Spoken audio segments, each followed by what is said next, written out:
Welcome, everybody. It is a beautifully cold Monday morning. This is the OG show. I'm Tom Haberstroh. That's my guy, Trey Edwards. And that's Anthony Mays, super producer. We've got, this is a new era. We are doing the OG pod at Count the Dings Monday. That's going to be me and Trey. Right, Trey? We're going to do this Mondays? Yeah. Mondays is our day. Wednesday, Zach Harper and Wozni Lambre. So Woz and Zach are going to do Wednesdays. We're going to probably bring in some third people here, rotation. But today is our day. And this show is going to be on our OG pod feed. Mays, correct me on here. But this show is going to be on YouTube at Count the Dings 1, at Count the Dings, the number 1. Yeah. And Count then the Dings YouTube channel. That's where you can find all the BOMM episodes on YouTube. We'll have both OG shows on there. We'll have the mailbag on there on Fridays. Trying to pump that thing up. I'm going to pump you up. That was, that's my Classic bicep reference. here.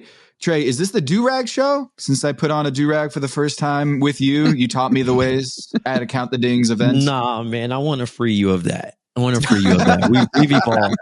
We evolved, man. Thank you. We don't need to put on do-rags to show solidarity. You know what I mean? The golden do-rag, should we bring that back? We're trying to figure out a name for this show is what I'm trying to say. Yeah, man. Look, man, we Capricorns, man. We you know what I mean? We back-to-back birthday brothers, man. So I'm down with it. Capricorns are usually the goats. So, you know what I mean? We can be like the goats. The goats. Nah. Let's let the listeners name this. Yeah. We take the best submission. You know what I mean? Like I feel like that. Send your name request to Anthony Mays or at Count the Dings, either or, and we'll figure out a name for this. And the last segment will always be a Patreon segment. So if you're a Patreon, go to patreon.com/countthedings. You can hear the final segment. This week's final segment is going to be on the Pascal Siakam trade. Oh, So a little spice for you for the Patreon subscribers. And I always think of E40 saying, Pascal Siakam. I thought that was a Rudy Gobert impression too. No, Rudy will come back. Don't worry. Mm-hmm. Rudy's for the OGs. I saw Pascal in his first game. I was there on Friday. Yeah, Tom's some good luck, man. I love when Tom's in Portland, man. The boys play different, man. I got to see both of my guys on television, Pooh Jeter and Tom Haberstroh. Yep. Oh, Pooh's a man. I knew you had ties to Pooh because I was like, I feel like Trey back in the day was a Pooh guy. Definitely, Pooh's a legend, man. Pooh, there's literally a legend of Pooh dribbling up and down blocks. You know what I mean? Just up and down blocks. Pooh is 1 year older than me. Very respected in the Los Angeles area. No one has a bad thing to say about Pooh Jeter, aka Eugene. His sister is also Carmelita Jeter, who is also at one point in time the fastest woman in the world. She now coaches at UNLV. So yeah, and he has a sneaker store called Laced. Go check out Laced if you're in Los Angeles. Oh, awesome. He's working out with Scoot Henderson, who's a 19-year-old in the NBA, which is the hardest thing. I think the hardest thing to do in the NBA is be a teenage point guard. And that's probably me being a Blazers analyst here is not too many players have ever been good at 19 years old, and much harder to do that when you're a point guard running a team. So that is not what we're talking about today. We're talking about a guy who is in the news in the NBA space because of beat writing, beat reporters. I've written a lot about the demise of NBA media and how we're losing NBA reporters and that they're not in the locker rooms. They're not getting that relationship with players. And it's kind of a lost art I don't know. There's a lot of ways we can go here in terms of what this says about media. Probably not going to talk about it today, but I did see that Kevin Durant is asking the question, why am I not in the GOAT conversation? And that is with an interview with Dwayne Rankin of the Arizona Republic. Shout out to Dwayne. It's my guy. Dwayne got an exclusive quote from KD himself where he said, KD said, in response to a question why he thinks he's not in the GOAT conversation. There's LeBron, there's Kobe, there's MJ, there's a bunch of players. And why isn't KD on this list or in this conversation? And KD said, because I went to the Warriors. Why shouldn't I be in that? That's the question you should ask. Why not? What haven't I done? Wait, why not is Russ's slogan? That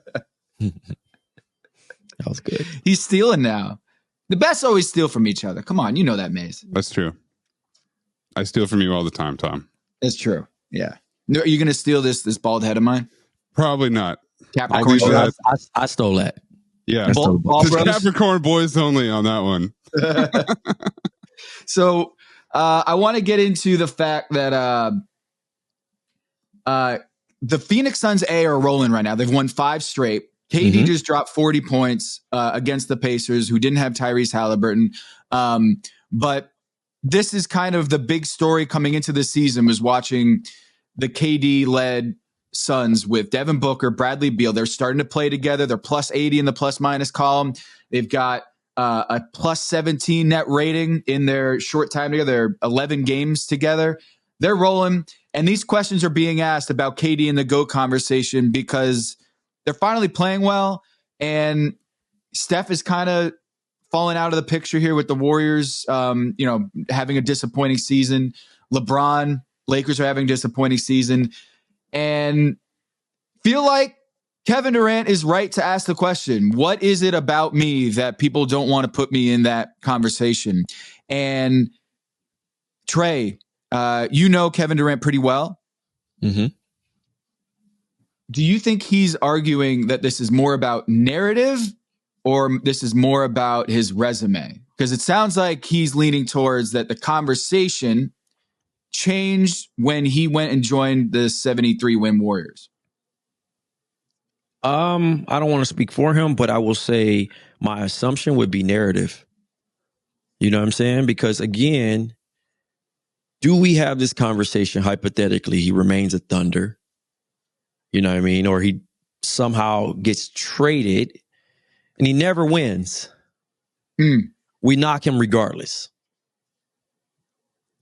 But instead, when you're traded to a place, you're given options, right? Hey, this is a potential destination. This is a potential destination. This is a potential destination. You sign with teams, you get this sign and trade situation going. If the Warriors did not beat them, I still think that people would have the same reaction. You get what I'm saying? You saying it's a no-win situation for him? It's a no-win situation. This just makes it easier to discredit and say, hey, I don't like that guy because of the disdain of the Warriors and the disdain of the Warriors fans. Because again, I love the Warriors, love the Bay Area. Love the fans early on. It got to an arrogance point of like the rich get richer. And the Bay has never been associated with the richer outside of Silicon Valley. But in a situation of like, the Oracle Arena was always packed, win or lose.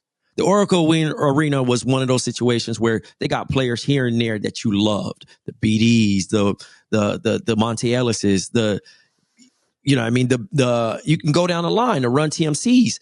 They've Donald Foyle. Foyle. I mean, but I'm just saying, Colgate. People really had love for this team and was like they were lovable darlings when they upset the Dallas Mavericks in the first round, right? And all of a sudden, they win their first championship, right? And you're like, oh, they debunked the whole three-point shooting thing. Plus, they play hell of a defense, by the way. But that's one thing. Now you acquire a player. I don't see this coming from the Miami Heat's organization. I don't see it. You know what I mean? When LeBron and all that others, he has been able to smudge. Wait, you're not saying that LeBron didn't get shit for going to Miami. You're not saying He did, but it fell off. He's back loved. He went back to Cleveland. He won, and everybody's like, yo, slander free. Not saying that slander free because I still keep my slander up. But we know. I'm just saying both talented players, both joined franchises to get their first ring. Okay. So all right. So both joined teams with progressive, you know what I mean? Not a Build-A-Bear, you know, it's not the 2007 Cavs. You got Dwayne Wade and you got Chris Bosh. And the organization, right? And the organization held to that standard where we're going to surround you around amazing Ray Allen. Right. Like this is different than KD going to Brooklyn with Kyrie and James Harden. Cause like, as much as we want to say Jacques Vaughn and Steve Nash are good head coaches and Sean Marks is a great decision maker, this isn't Pat Riley and Spo and Alonzo Mourning, right? And the championship that they won beforehand. So I hear you on this. And I also think KD, people forget this, in the 2011 NBA Finals, 2012, KD and OKC were up 1-0 against LeBron James, Dwayne Wade, and Chris Bosh and the big three. They were up 1-0. And then they lost the next 4 games. But the idea that KD was on this cusp and that OKC Thunder team was on this cusp of like, they could build their Western dynasty. And then they ran into LeBron in the same way that Karl Malone had run into and John Stockton, the Jazz ran into the Jazz. Right. And so KD was like, yo, if I'm going to be up against this super team, I might as well just like, all right, if LeBron's already given into it, I'm going to do it too. And hopefully get the same sort of roses that LeBron did. And he did. Like, I think, Trey, I would venture to guess that you would say KD ranks higher on the all-time list than Karl Malone, Chris Paul, John Stockton, Charles Barkley, Patrick Ewing. Absolutely. Those are the ringless guys, right? The guys who didn't win a championship. Yes. Do you think if he didn't go to the Warriors and let's just say for hypothetical sake, if he didn't win a championship, do you think the conversation is he's lumped into that group? No. You don't think so? You think he's already he would just be considered a scorer. You know what I mean? Like people would loop him in of like, this is just what he does. You get what I'm saying? Like, and it's not fair to the overall stuff that he does. When he got to the Warriors, he showed that he could play defense. When he got to the Warriors, he showed that he could actually play alongside other players. You know what I mean? Like rim. A lot of stuff that he showed that he's normally not known for. We don't even give him enough credit for him to play Team USA. Like this dude has surpassed Carmelo Anthony as the all-time scorer in Team USA. Yeah. He's also always won. We think about when he got cut from that one team that he wanted to be on when he was a rookie, the 08 team. You know what I'm saying? That team he was wanted to be a part of. And he was hooping, but again, he had to wait his turn. So although these things, obviously there's a shadow, and I think we pick and choose in these spots. You know what I mean? Like, because when all of a sudden Kevin Durant, who was up here as, again, he's coming off of seasons like, you know, what is it? I'm looking at over here at rank first in scoring in these seasons, right? 2011, 2012 scoring champ. You know what I'm saying? 4-time scoring champ. Yep. 4-time scoring champ at that, right? And you kind of, you inherit these things and you look at it from, all right, 2013, 2014, and then you go and join Steph Curry, who was MVP. It's like, yo, you don't join the MVP. And it's like, whether he's MVP or not, he's just trying to like increase his chances of actually winning a title because not only fans, but the media has pushed, yo, if you don't win one, your legacy's on the line. Yeah. Look, Charles isn't considered a GOAT in the GOAT conversation. At all. No matter if you don't win a championship, you are not eligible in the GOAT conversation. Period. So when he goes there, Trey, and gets the 2 championships and is the 2-time final MVP in a series that involves Steph Curry and LeBron James, who are in the GOAT conversation already, I think he's right to wonder, what is it that keeps me out of that conversation? Right, Trey? My thing is, what is the conversation about the conversation? Maze, on Illuminati, we would dig into this like meta conversation about the conversation. KD is saying, why am I not in the conversation? To me, he's not arguing I should be the GOAT. he's trying to point out the He just want to narrative. sit at the table. That's it. He just wants to sit at the table. And that's how I normally describe LeBron. You have a seat at the table. You're not the GOAT, but you have a seat at the table, and that should be enough. And Kevin's on the outside saying, well, shit, I ain't even get an invite. You get what I'm saying? Because it's like, I'm not saying, yo, I'm did the it get GOAT. lost in the mail? Like, did you get the wrong email address? Did you get the That's wrong? the thing. He's not even arguing, hey, I should be a GOAT. He's saying, why am I disqualified from this? Because I won. And then also I'm joining this team. You still got to win games. That's right. We've seen the Dwight Howard, Steve Nash, was that Sports Illustrated cover? Mm-hmm. That was Sports Illustrated. R.I.P. Damn. Nice tease there, Trey. Nice. Right? So then also we've seen the 2002-03 Lakers. You know what I'm saying? Even though they were banged up a little bit. 03-04, I'm sorry. You know what I mean? They were banged up. And people are like, dang, they got Karl Malone and Gary Payton. We've seen the big three in Boston. We've seen certain situations where you think that it's a no-brainer and somebody's supposed to win. Even the Brooklyn Nets situation. You think like they got it all laid out and they're supposed to win. It does not Miami happen Heat, that way. 2011. Dirk Nowitzki and a bunch of old washed-up guys took him down. JJ Barea, right? So 100%. There's something I want to dig into that you said, Trey, which is essentially using the term scorer as pejorative. Yes, because we've seen LeBron run away from that, right? Like, I'm not a scorer, as he is the all-time leading scorer in NBA history. Like, he's really perpetuated that narrative. And the thing you could probably say about KD, best overall all-around scorer in NBA history. You know, that's always been the thing. In the story. It's a fact assigned to him, right? He's incredible at it, and but that's not enough to get in the GOAT conversation. Absolutely not. It's just like, oh, you're only specialized at this one thing, and that's the knock of being an NBA player. Oh, he's the greatest passer, but he never won. If you want a seat at the table, you gotta have other things, right? Because everyone's got their thing. So I argue that the GOAT conversation is not about a checklist. It is about your resume. It is about a scoreboard. It is not about, hey, I did that. And that's one thing that KD mentioned. He's like, what have I not done? Right? He's done everything at least once. But when you're in the GOAT conversation, it's got to be multiple times, right? How many MVPs do you have? How many finals MVPs do you have? How many championships? How many all defense? How many depoys? And all that stuff starts to add up. And I think there's two things that can be true. I think KD deserves to be in the GOAT conversation, but I also think he is not a serious GOAT candidate. Does that make sense? That's fair.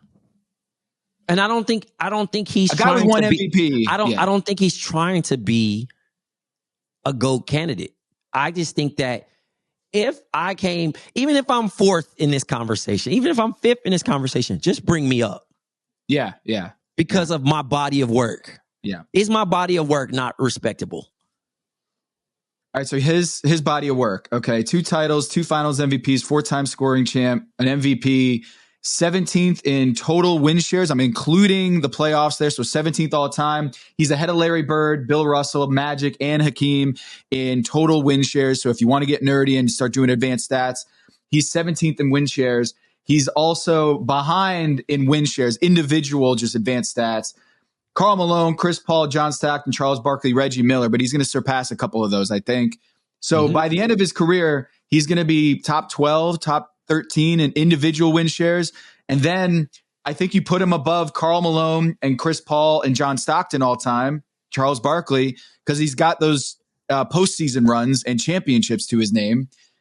And I think the only thing that's keeping him out of the conversation is the vertical awards, meaning like he's horizontally got everything, but it's stacking MVPs, stacking finals appearances that he just doesn't have compared to LeBron or even Steph or other people. Like in that, Bill Simmons said top 6 was locked. Bill Simmons has top 6 locked this summer. He's tweeted this out. LeBron, Kareem, Larry, Magic, Jordan, Bill Russell. if he's going to try to get into that group, that's going to be tough. It's going to be tough. But the next 6, Kobe, Steph, KD, Shaq, Timmy, these are all guys. How is Kobe and Tim Duncan out of the look? That's my thing. And why? And here we go. And here we go. Why do we always put LeBron over Kobe and Tim Duncan? Because he's the all-time greatest scoring leader, and he's got multiple championships, 4 rings. He's done it in Cleveland, did it in LA, did it in Miami twice. He's stacked more chips than anybody. Oh, my bad. So I thought he stacked more teams than anybody. Yeah, that's another row on the accomplishment chart. I was showing my greatness at this podcast and shit. But I will say again, definitely earn his thing is that when you break it down that way, rest in peace, Bill Russell. Oh, that's what he said. Yeah. But here's another thing. Yeah. I don't want to change what actually happened and what's set in stone. But there should be a separation. It won't be, but it should be a separation. If there's 8 teams and we're looking at advanced stats and we're talking about really teams and we're looking at the Celtics roster, that doesn't discredit these type of things when you got all these Hall of Famers and they're just not just people just suiting up. You know what I'm saying? Like if we really nitpicked people's careers and we look and say, all right, who did he play with during that time he won? Yep. What was their contribution to this? Because you still need it. No, basketball is a team sport, first of all, but Americans specifically, we like to hero one person. You know what I mean? You say, oh, Tom Brady won a Super Bowl. But you talk about the amazing defense? No, because that shit don't matter. It don't matter. It don't matter. And we pick and choose who we want to be great. So in this particular situation, Steph Curry's going to get the conversation. Like if the Warriors, I don't think this is happening. No disrespect, Anthony. But if the Warriors won another ring and Steph has 5 and LeBron has 4, fans that don't like LeBron are going to be like, yo. That's my guy. Yeah. It's going to be Bill Russell, Kareem Abdul-Jabbar, Michael Jordan, and Steph, right? Because people like to do those numbers games. But it shouldn't be that way. Because, again, this is a team narrative, right? But when we go you can get the upside, though, Trey. If KD wins this year, I think he will be in that group. Yeah, that was what I was going to ask is how high does one more ring? I don't think people change their mind, though. I think they will. They're going to be like, Devin Booker and Brad Beal. No, they're not. No, they picked him already. Trey has a good point. It still has to bump him up a couple points, though, right? One more ring in a different location? No, I agree with you, Tom, but I'm telling you that the people just don't like him until he's gone. When he finally fucking hangs up his shoes and he walks away, that's when they're going to be like, yo, he was a bad motherfucker. Guys, remember, y'all don't even know KD. You get what I'm saying? Yeah. Yeah. But his peers respect that. The refs respect that. The coaches, everybody respects that. But the fans... That's what I want. Who the Twitter's a toxicity thing. You feel me? Because you get to pick and choose your heroes. You know what I mean? Like, you could... Oh, I love this player. Oh, now he a bum. Oh, he the GOAT. Nah, bro. He the GOAT. There's no in-between, is what you're saying. There's no in-between. I don't think there's a right answer in certain subjective things because the NBA voice has kind of like been a gift and a curse. You know what I mean? You've allowed people to have a voice and say, including myself, I can't separate myself. I'm a fan with a voice. But at the end of the day, it's on a situation of like, I'm not abusing my voice to be slander to something I can't do. Or that to the measure statement to dumb down and say, all right, yo, Kevin Durant doesn't deserve to be in this. I literally, while we're recording, my boss texts me, yo, what's up with your boy? Again, but that's a disdain from regionality, right? New York feels away. I'm walking through the subway. His face is pulled off of a fucking ad because of this disdain. Oklahoma City, whether he goes there, it's not going to be the same love because emotions involved. Are we talking facts? Or are we using emotion in the debate? And I think most of the decisions are debate because, again, most of the people say stuff just to get him to react. He's only going to react when you're talking about him as the person and not basketball. Most of the insults on Twitter are about his personality and who he is as a person. Oh, you a bitch. Okay, you can say I'm not this, that. But then when you say I'm this or I'm this, that, and the third, you're not keeping it basketball. And that's when he comes out to defend himself. And most people will be like, I wouldn't say shit. You rich, blah, blah, blah. Yeah, no, that's Again, not true. You're insulting the person and not the actual things that happen between these lines. That's the difference. It's not about basketball at that point. It's never about basketball. So I don't think he's ever going to be in good favor when these headlines come out or the discussion comes, because people are personally connected of how you fucked up basketball by joining this team. I think that's But people think that, though. But so who are we going to get most mad at for joining super teams? Is it KD and Ray Allen? No. Is it LeBron? No. We're just going to move the goalpost now. It's KD's fault now. It's KD for now. Okay. But that how is what it people is. Forget. Because if you think about it, you're going to go into a situation like this, Tom, a motherfucker saying, hey, he joined this. If you go and look at them comment sections of that, they're going to say he can't because he joined the Warriors. Yeah. I think I will stand on this.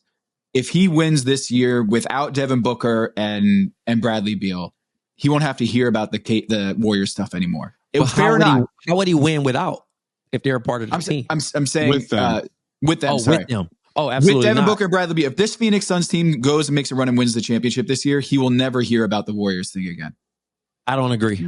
Yeah, I don't agree. I think I got to go agree. with Trey on this I don't agree because every time, and it's not his I think choice. you guys are stuck in the moment here. If he does this, I just feel like that argument is either dimmed to a low hum. It's not nearly as loud as it is. Hey, it's never. It's almost how much help do you need every time. They never say that about Bron. Every trade deadline. He trades off his guys all the time, everything.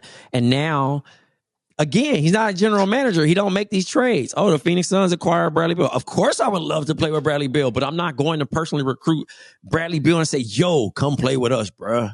I'm going to trade off Chris Paul and I'm going to trade off the... No, he don't make it that way. They don't even, during the trade deadline, he's not even going active like, hey, yeah, this roster needs to get better, so you need to trade some of these guys that I'm playing with. Never heard him do that. But if you look at said other guy in the Western Conference, oh, it's a deal. Because we joke about it, but it's the truth. And we ignore the plain truth in front of our face. D'Angelo Russell and fucking Rui Hachimura were crying last night. Crying. I'm sure sooner or later between the next 12 hours, we're going to get an alert of this emerge trade or this, that, and third. He ain't emotional because he had a good game and they beat a whack team. But again, they making moves to support their star. Yeah. And that's the business. But Tom, I know we got to wrap on this. All I'm going to say is the narrative doesn't change because he's an easy target. If he never responded to anybody, they would never say shit. But the idea that they can get a reaction out of it, that's a championship for the fan at home. That they got under his skin. Well, I have him on my third tier title tier. Tom's title tiers just came out. It dropped. Moved them up. They're healthier. They're better. KD's playing very well. I still think they need more defensively for me to put them on the top tier. So they're 16th adjusted defense, 11th offense. Do this for another 10 games, I'll move them up again. But right now, still my third tier. If you want to check that out, tomthefinder.com and subscribe. Hey, Trey, we got another segment here. Since you're the king of media now, let's transition and talk about Sports Illustrated, because that news dropped last week. I was on the road in Portland. The news dropped, and it's very confusing news, so we wanted to bring in our guy, Ben Aronson. All right, Trey, so we're bringing in Ben here because he's a media biz, sports media biz expert, has lived in this space and worked in this space for a long time, looking at the numbers, looking at the metrics, and what how to build audiences and how to basically market to mass audiences. And the Sports Illustrated license got revoked because some private equity firm, I might be getting this wrong, basically missed the payment. And then they're forced to basically shut down the business, the publication of Sports Illustrated. And there are a lot of really smart think pieces about what this means for media and we're basically eulogizing Sports Illustrated. And as you know, Trey, in this media business, it's kind of feels like we're doing this. We did this a few years ago. There's mass layoffs at Sports Illustrated, but I do feel like something died. It does feel like something died when Sports Illustrated goes under and it seems like they're laying off the whole staff. But I don't know the business side of this thing as well as other people do, Trey. So I wanted to bring in Ben here to kind of lay down the backdrop and what's really happening here. Is Sports Illustrated dead, Ben, first of all? No. So a couple things here. One, Authentic Brand Groups, I can't remember exactly how long ago, 4 or 5 years ago, bought all of the rights to Sports Illustrated. But what Authentic Brand Groups does, and they just bought one of my companies, they just bought Sperry, right? One of the companies that I run. Topsiders? Yeah, Topsiders. Let's go. Right? So, Tom Haberstroh. It's Haberstroh. Haberstroh used to wear those all the time. Yeah. But their business model, for the most part, is owning IP and then licensing it out to other people to operate, right? And basically, to dumb it down, it's like a franchise model. You want to use this IP, you owe us, it seems like, payments of $3-4 million a quarter. Otherwise, you can't use the IP. Now, there are all sorts of other rules around what you have to do to keep the IP in good standing, how you need to represent the company. You can't operate, maliciously or in bad faith, blah, blah, blah. But Authentic Brand Groups made a significant investment in the SI brand. It is not going to die. Or I should say, it is highly unlikely that they are going to let it die. Now, Maven Group, now Arena Group, the operator who missed the payments, who has been woefully underperforming for a while now, may no longer be the operator of the brand. And they will go out and find somebody else to operate it. And I'll just make up a name. This is not at all true. The New York Times and The Athletic come in, take over operations. You guys know how to run a subscription-based media company profitably, etc. But it is not dying. Now, all of the news we just saw is because a whole bunch of people in our orbit, in this sports media orbit, got a rather panicked layoff message. The CEO of Arena Group of Sports Illustrated stepped down, right? And there was all this panic. But outside of like the small Twitter inner circle of media, it really wasn't like a blip on the radar of major news and everything. This was very much like an inside baseball story. And I think that actually speaks to the larger problem that I texted you, Tom, which is, I'm not saying Arena Group ran the company well at all. I'm not saying that. But let's stop acting like we as the consumers, we as the audience have cared about this brand, that we have subscribed to it, that we have read the articles, that we have been invested in Sports Illustrated outside of just liking knowing it's still there. And the data, if you look at their just Google Trends, it's like they've been on like a 9-year, 10-year steady decline to nothingness. People don't go to the website. That started before Arena Group, before, Authentic Brands Group. Yeah. And like at what point, it's like Kodak would still be in business if people wanted to buy film. Well, I was just going to ask Trey that is like, aren't there brands, Trey, that have died not because they weren't great at one point, but because technology and time moves on? So I'm like thinking about like Ford or Buick or some other like iconic brands that it wasn't a matter that, man, I used to love that Ford Explorer car. I used to love the Mustang. I used to love whatever thing that was iconic in our childhood. I I used to love AOL Instant Messenger. These kids don't know what AOL is anymore. They don't know what it's like to see You've Got Mail. And being nostalgic about that brand, I got nostalgic when Sports Illustrated, when all the news started happening. I was going through all my favorite covers, some of my favorite stories, and now I'm kind of on the other way. I'm hearing what Ben's saying, and I'm like, oh yeah, maybe this is not as dire as it sounds. Yeah, I mean, it's all about adaptation of trends too. You know what I mean? You go with what's hot. Like, we got large headphones, and now people are wearing wired headphones. Like, it fluctuates, right? And that's how you have to serve the people, right? And in a situation like Ben said, it's not the death of it, but the association of like certain writers that we have gravitated to, and the connection of like, oh, well, where are all the good writers? If you look at it, music journalism, they've got all cut in the past 8 months. I mean, it is what it is. But if we're being realistic, it's just the association of like the physical thing. We just had an episode on bombs, spoiler rich alert, about tangible things. Yeah. Soon tangible things won't matter. It'll be junk. It'll be in the way. You know what I mean? And you really have to think about that. So when we really think about the actual business model, when is the last time you bought a Sports Illustrated, Tom? When's the last time a Sports Illustrated's been sent to your crib?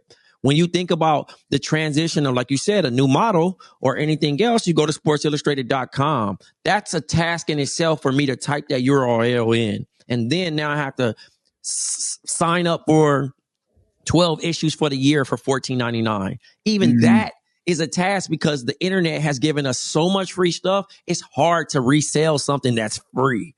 Right? I'm like, oh, I could just pick up my phone and just look up this article and cool. The same thing with The Athletic and any other subscription-based thing. It's hard, even making in-app stuff, loyalty programs, reward programs, these type of things. Taking me away from something, if it can't remain in the same thing, is an issue. So in this particular situation, we're not going to pretend like I've been buying magazines and all of a sudden they just ripped it under us. You know what I mean? It reminds me of when we were actually doing True Hoop Pod. We were actually live recording the shit and they pulled it.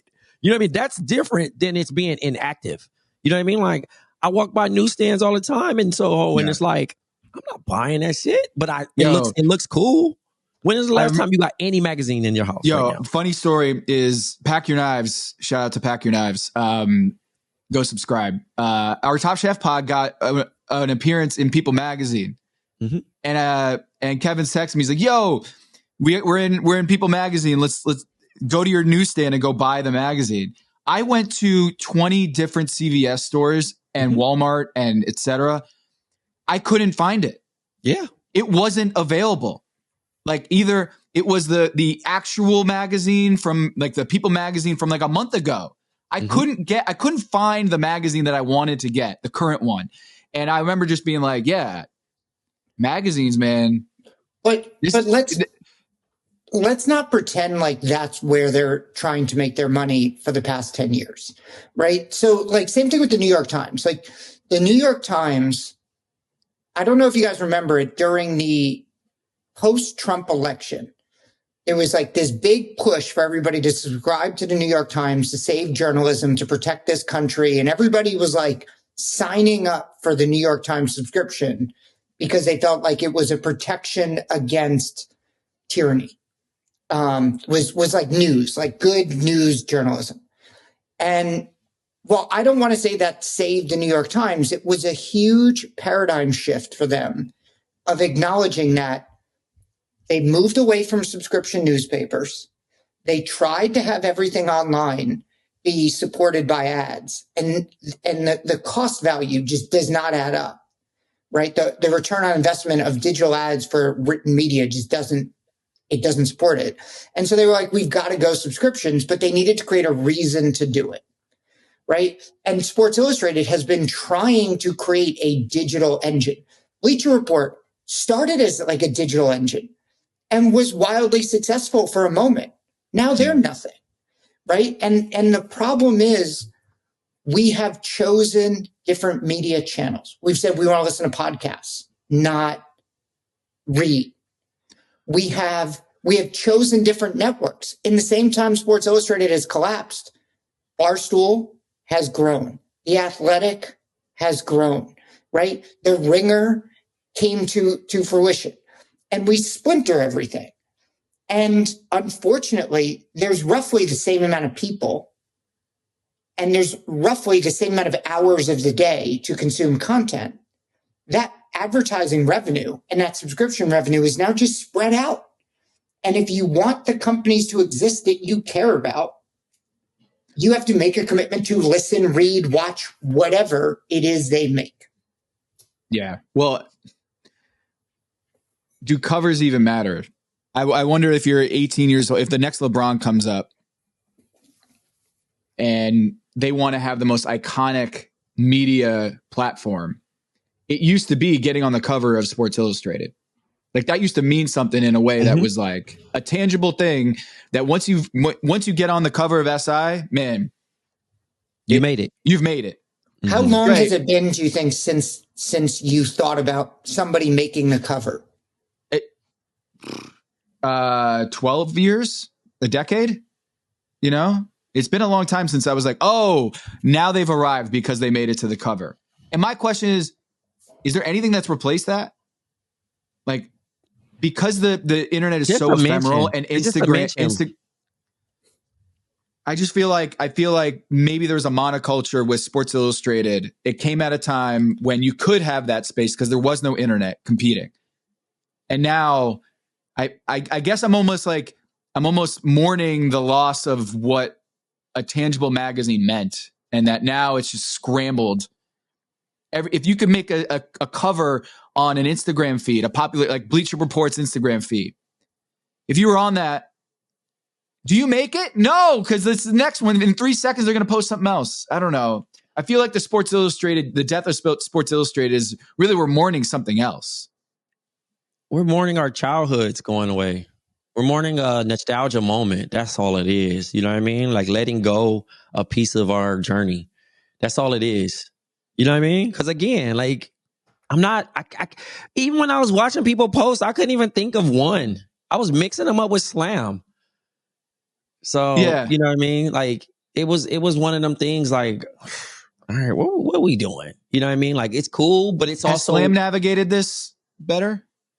No, I mean, I think this is Slam still has a certain currency, right? To an extent, because it's not considered the Hoop Bible anymore because we have online forums and we have more access to more information and people can give us more information on a closer level. You got to learn your favorite player in certain write-ups in Slam. And now you could there's so many outlets covering in-depth stories that relate to whatever your taste is. You know what I mean? So I think that hurts Slam to an extent, but Slam still has currency in this because of the legacy that it's attached to it. You know what I mean? Like kids are still coming up playing in the Slam game. Kids are like, oh, I got to cover the Slam because it means something still because people are still pushing that. And I think if we still push the importance of a Sports Illustrated, et cetera, that it still meant something, then it would probably be a bigger deal. Like even people be like, oh, I haven't checked New York Times in many years over credibility. You know what I mean? And it's like, really? It's still the New York Times, bro. You know what I'm saying? And the same thing when you think about Forbes. People try to discredit that. Oh, they doing 30 under 30 again. They doing 40 under 40. That don't mean shit no more. They let anybody. And it's just all about, you know, how you perceive it and where you look at it and where you are in your life too. So yeah, I don't know. I mean, I didn't take it as like a death, but I just hate seeing people lose their jobs, but that's life. Right. And that was the human aspect of us all responding to people losing their jobs during a tough time, whether they're dealing with war around the world or actual, you know, different inflation and all kind of things that's going on daily. And we're just sad to watch anybody, especially in a public forum, say, hey, they cut all these people. They fired the people. You know what I mean? But I looked at it and I also overreacted because I was like, damn, is this the end of media or is this a foreshadowing of something? But I don't believe that's true, but it's still a task to get people to read. Unless it's an actual book. Where I lose my mind recently is with when something happens, everyone just reacts to like, who are we going to blame for this? That is not me. Right. And so like in this case, and by the way, I can't stand the private equity business. I am not backing how Arena Group has managed this at all. I'm not saying that. Mm-hmm. But at the same time, ESPN can't keep the writing business going. Fox Sports can't keep the writing business going. Bleacher Report can't keep the writing business going. Like, there are some smart people at these companies. Not everybody is an idiot. And then you take it to be all the writers who are like, well, they didn't make these decisions. Well, how many of the writers have successful Substacks? Not that many, right? And because there's three sides of this. There's the ability to come up with a creative story. There's the ability to create content that people want to read. And then there's an ability to run that as a business, market it, grow audiences, keep it profitable, et cetera. And what I just want to say is like, I can't stand the idea of people losing their job. It sucks. It really sucks. Especially like, Tom, me and you got kids. You know, Trey, you moved from Compton to the most expensive city in the country. Like, losing your job is life-changing. Mm-hmm. I don't want to see any of that.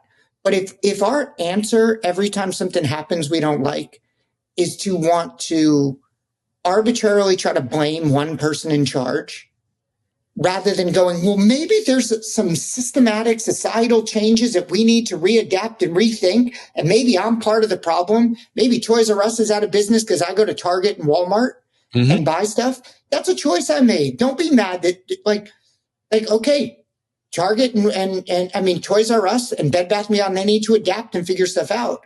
But there's not just like one maniacal person at the top who's just a complete idiot. It's just never the way these things run. I think we're all just mourning Sports Illustrated, but what we're really mourning is time. We're all shit, we're old. Remember when Sports Illustrated used to mean something? Remember when like getting the magazine, like Joe Posnanski wrote a piece about it, and he's like, kids don't realize what it's like when you got the magazine in the mail and it was yours. It was yours. Royce Young, ESPN writer who's now at the Thunder, he tweeted out that he has an attic full of Sports Illustrateds of the last 30 years. I'm getting that wrong, the year, but he has boxes and boxes of every issue of Sports Illustrated. And he tweeted out, and I felt like, man, I feel like all of us there's a lot going on here, but a lot of it just feels like, man, we're washed. We're old now. We don't matter as much as we used to. I want to ask you guys something now, which is, so there's a nice like paradigm for this. And we go through these cycles in business all the time, but I'm curious whether you think it'll apply to media, which is like, if you think back to the 40s, 50s, 60s, everything from shopping was little cell phone shops. It was the occasional big box, but even that was like a very regional or localized thing.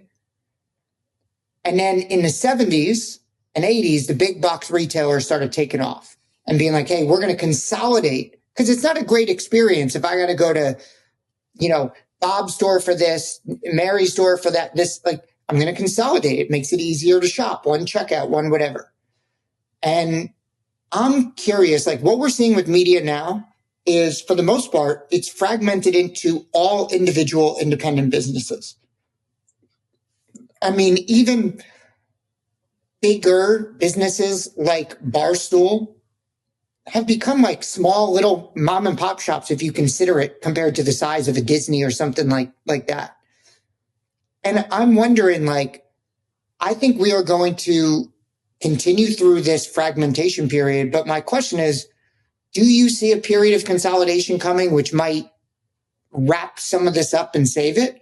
Or do you think we are going to keep living in a world where basically the consolidation model is YouTube or Spotify, but you as the content creator are still all independent, right? And you're just monetized dynamically behind the scenes. I'm really curious. Do kids care about Sports Illustrated? Like, is this like Trey, right? There's no brand equity there for the younger. I think your mic's not working. Oh, they don't really care. You know what I'm saying? Like, to that point, they don't know what that is. They don't know what the weight of it is. Like, Sports Illustrated targeted so many different groups. You had like the golf fan, the Americans. Like I seen one that was crazy. It was like, yo, where's my dad? It was a black kid just on there. Oh, and yeah, I'm just yeah, like, yeah. what is this? But it was Greg Miner's son. It was Greg Miner, and it was a bigger story about NBA players' father and many children at that particular time. You know what I mean? And cool. It was for the reader. It had the swimsuit edition. You had all these different things that they were touching on, and like the cover was alluring, and then maybe you'll find some other stories, but like none of that stuff really matters at this point, because again, you look at it like the tangible part don't matter. You know what I mean? I think it should matter to the older group, but if I can get it all on my phone and I don't actually, you think about the minimalist movement. People don't, this generation don't want a lot of shit. They just want to keep it as minimal as possible. And if I can, like think about these ebooks, right? You got the ebook. Most people used to have a bookshelf full of stuff. Now they're like downgrading. It's just like, oh, it's all on my iPad or my Kindle. I feel like Sports Illustrated will come back like the vinyl record. Like there'll be a store where you can just go and get like a used bookstore, a used VHS store. It's gonna come back. Magazines in general, I do think you're right, are going to have a second life as a vintage thing. But I think, Trey, what you're getting at that I think in the media, and I think this is one of the reasons why we get stuck with just, no offense, but just shit Marvel movie after Marvel movie, is we forget that people used to love sports. Mm-hmm. And it wasn't an age demo thing. It was a passion point across all age demos. So Sports Illustrated was in somebody's house and it was read by the grandfather, the dad, the son, the wife, the mom, like whoever, right? It was your home for sports. Yeah. And we don't have those universal touch points anymore because we've created an era of personalization, of curation, right? I get to curate my interests and whatever. And so I do think, to tie this back to basketball, one of the things that makes basketball different from football is the fact that we curate that sport so much, whereas football has remained something that is household love. Because it's just 2 hours on a Sunday. I sit down with my kids and we just watch the Eagles. Oh, now you're getting in a whole nother conversation, Ben. You're like, I know.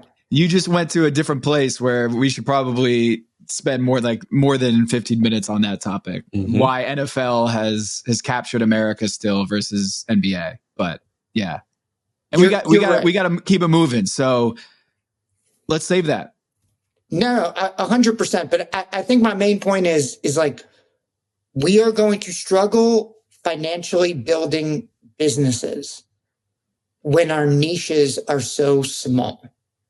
Yeah. And it's why the only people winning right now are the Facebooks, TikToks, YouTubes, Amazon, not the actual companies creating the content, because it's very expensive to create something.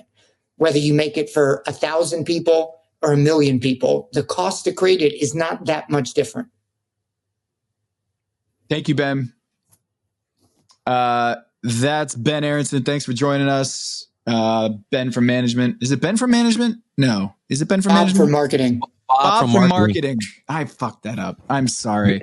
Ben from management is cool too, though. Ben from management. Bob from marketing. Thank you for joining us. No worries. It's better than Harry from HR giving you guys a call. So yeah, yes. Keep it going. Get out of here. We got to get it moving. With me feeling old, sufficiently old, we're going to wrap that segment with Bob from marketing, sorry. And we're going to talk about Pascal Siakam and the big trade in the NBA. He went from the Raptors in a big deal to the Indiana Pacers. And I got a chance to watch him up close and personal on Friday with Tyrese Halliburton. And Trey, you got to watch me up close and personal, which was fun. So we're going to get into that. The trade, does this make them contenders? Does this make them move the needle at all, really? And what does it say about the NBA? Let's talk about it. Pascal Siakam trade. So 2 weeks ago, when it looked like Tyrese was out, Trey, because of the hamstring injury, and he got carted off the floor, carried off the floor, and it was so sad. And it was just like, man, that's a bummer because he's one of the great stories of the league this year. I was like, man, I'm going to go to Portland next week, and I'm going to miss Tyrese Halliburton and the show, right? They're the best offense in the NBA. Points per possession, best offense in NBA history. And a lot of it is because of Tyrese Haliburton. And Hallie has been playing out of his mind. Then he comes back. Then they make a trade for Pascal Siakam. And I'm like, wait a minute. I might get Pascal and Tyrese Haliburton on Friday. Mm-hmm. And sure enough, boom, the stars aligned. It happened. Tyrese and Pascal got to play first time together on that Friday, and they lost. Mm-hmm. To the Blazers. Hey. Rome wasn't built in a day, guys. Rome wasn't built in a day. It was not. But I do understand how NBA basketball works. And you just don't immediately win out, because even the James Harden trade, they dropped 6 before they got it going. And it takes a couple. And, you know, when you get traded, you don't know the offense. You don't get to practice. You're just kind of figuring out where you're going to stay, and you're trying to do all this other stuff. You're meeting with the team. And good for him. You know what I mean? It's going to take a couple games. I don't think they're contenders, but I do think that this helps Indiana in the future, because they're showing Tyrese Haliburton that they're committed to winning, and that they're surrounding him with players that are potentially could be moving in a direction of actually being competitors, and growing from that. But again, like I said, May said Rome's not built in a day, and that's true. Yeah. There's going to be some games that's going to take maybe even after All-Star break before the Pacers actually get it rolling, because they lost to Phoenix last night as well. Yeah, with no Hallie. So they rested Hallie, injury management with the hamstring, not on a back-to-back. So to be continued on their ceiling here, but I do want to point out, like, they still can't defend. I don't like Siakam's great. I think he's a great player. He's especially good in transition, which is exactly what the style of play. He's turnkey. Like watching him play, getting up and down the floor. It seemed like he'd been there for a long time. I don't think that's what their biggest need is in order to break into that top tier in the Eastern Conference. What they need is to play defense, and they're 27th on defense. Pascal Siakam is a great fit for what they do offensively, but they still need to shore up the defense. And then the question is, does that even matter? Can you just be happy with the Indiana Pacers are good, they're fun to watch, and they just got a really good player, and it's okay if that doesn't mean that they break into that second tier, right? Yes, I think that's okay, because they haven't been good in a while. So I think the city, the team, etc., could benefit from this. And Mean mentioned on the other show that they're 30th in attendance. In all of the league, you know what I mean? So even with the Roy Hibbert and the Paul George teams, David West, they had trouble selling out their arena with a team that was going to the Eastern Conference Finals every year. Yeah. So, I mean, I think it's an Indianapolis thing in amongst the city of, like, why aren't you supporting your team? Despite, even Phoenix showed up in the finals, and they're tough to fill out the place. You know what I mean? And I think they've gotten better now that they acquired Bradley Beal and Kevin Durant. But overall, usually you think when teams are in a good situation that everybody gets on board and pulls up, and that's not the case. Yeah, Pascal feels like, to me, I'm interested to see that unrestricted free agency this summer. Right. Because that's part of the, talking like he's going to come back for sure, but it's never a done deal until the deal is actually signed. Done. I do want to ask you guys about return, because we had the OG trade, OG Anunoby to the Knicks earlier this year. After famously hearing that he would go for 4 first-round picks, he went for RJ Barrett, Emmanuel Quickley, and a second-round pick. And that trade seems to be working for both teams so far. But Pascal went for Bruce Brown and 3 first-round picks and Jordan Nwora. I thought maybe the whole first-round pick trading bonanza thing was cooling off a little bit. We were getting so many multiple pick trades. Yeah. But now we're back. No, we're not back. We're not back. Why not? You should go to tomthefinder.com and read about the the myth about firsts and the number of firsts that Pascal Siakam got was like a resetting of the first round pick market, like you said, because the OG Anunoby trade, what was that second round pick that they got? It was a 2024 second round pick. But who's 2024 second round pick? From the Pistons. So basically a late first. Right. So if you're saying, hey, they only got a second for OG Anunoby, forget the two players, because that matters. They got two young players and they got a second. That second is basically a late first, right? It's the 30. It's going to be locked in at the 31st pick. Then you look at the Indiana Pacers this year. They sent out their own 2024, which is going to be a late first rounder. They also sent out another 2024 first round pick, which is the worst of Houston, Utah, Clippers, and OKC. So basically you have to go to whichever is the best team in that group, that's their pick. That's the pick they're going to get. OKC could be the number one overall seed. They could end up with the 30th pick. So Indiana was like, all right, yeah, we'll give you those two first. But A, it's a bad draft. B, it's two very late first round picks. And we'll give you a 26, but that 26 is going to be top 4 protected. And so they're basically they're hedging their upside, their downside on that pick. So yes, it was 3 picks, Maze, but we need to get a little bit more nuanced about the word first, the firsts, because not all first round picks are the same. And Kevin Pelton's done awesome work on this, is just like giving a point system to first round picks. This first round pick package that Pascal Siakam was exchanged for is not good. It is not. If you could build 3 picks, first rounders, it's on the low end of 3 first round picks. On average, first round picks, this was, I think, 4 or 5 times worse of a first pick package relative to the average first round pick package. So my thing is, yes, he got 3 firsts, but Indiana didn't give up too much in this deal. Yeah, it was low lift. And like you said, the overreactions of first, right? People hear first round.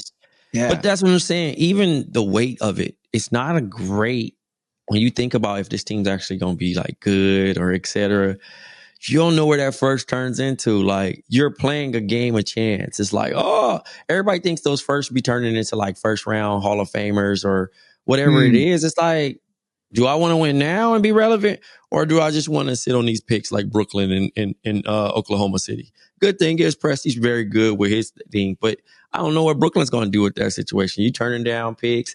Y'all don't even have a star right now. You know what I mean? Like, it just gets weird. Like, you're hoarding these things that are like, oh, we got all these picks though. And it's like, who are you waiting for? Like, that's not going to give you Cooper Flag. You know, it's not going to give you Bronny James. Everyone's they're top 4 protected. All these picks that are going down the line. I mean, there's the Paul George ones, Rudy Gobert, those ones. I think GMs are there's a correction on that. Is like, you can't just give up unprotected picks for 30-year-olds. You know, so there's also the question of, if they max out Pascal Siakam because they're the Indiana Pacers, that's going to be a problem. What choice do they have at this point? Well, that's where agents come into play, right? They got to create the market, create the impression that Indiana's got to pay up in order to keep Pascal Siakam. They're the Miami Heat are going to try to get him. This team's going to try to get him. This team's going to try to get him. And the Indiana Pacers have to call their bluff and be like, we're the only ones who are going to give you that big deal. So we're going to offer you $35 million, $30 million a year average annual contract. We're not going max. Because if they give Pascal Siakam a max, I got questions about how good that deal is going to be. You know, I'm just happy the Warriors didn't get him.